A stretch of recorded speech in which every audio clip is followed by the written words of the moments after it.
Shri Harikrishna Heights इथं अत्यंत वाजवी दरात 25 एमिनेट्स आणि प्रशस्त पार्किंगसह 2 आणि 3 BHK रेडी पोझिशन फ्लॅट्स उपलब्ध.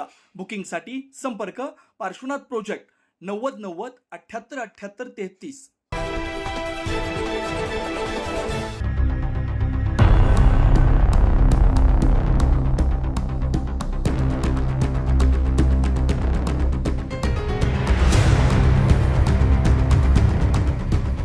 गेल्या महिनाभरापासून सुरू असलेल्या राज्यातील 29 महानगरपालिकांची रणधुमाळी अखेर 2 दिवसांपूर्वी संपली आणि आज प्रत्यक्षात मतदान प्रक्रिया देखील पार पडली.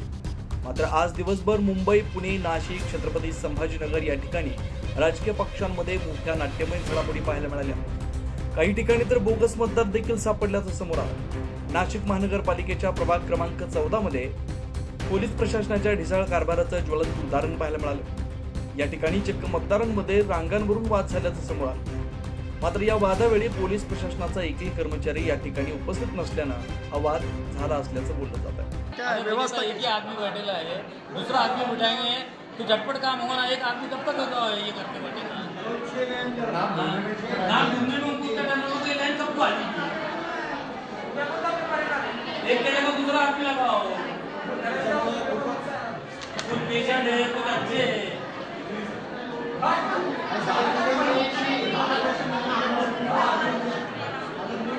अरे भैया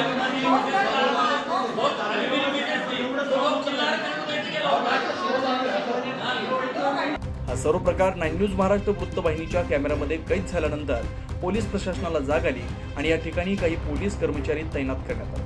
मात्र सध्या आपण जे दृश्य बघतोय ते कुठल्याही प्रकारच्या रेल्वे स्थानकाचं नसून ते आहे नाशिक शहरातील प्रभाग क्रमांक 14 मधील एका मतदान केंद्रावर.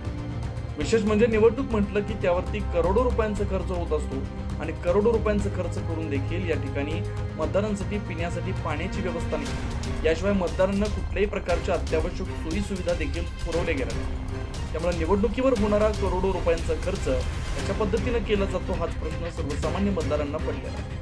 आज नाशिक महानगरपालिकेच्या निवडणुकीसाठी 700 पेक्षा जास्त उमेदवारांचं भवितव्य मतपेटीत बंद झालं. मात्र यामधून केवळ 122 जणांच्या गळ्यात विजयाची माळ पडणार आहे.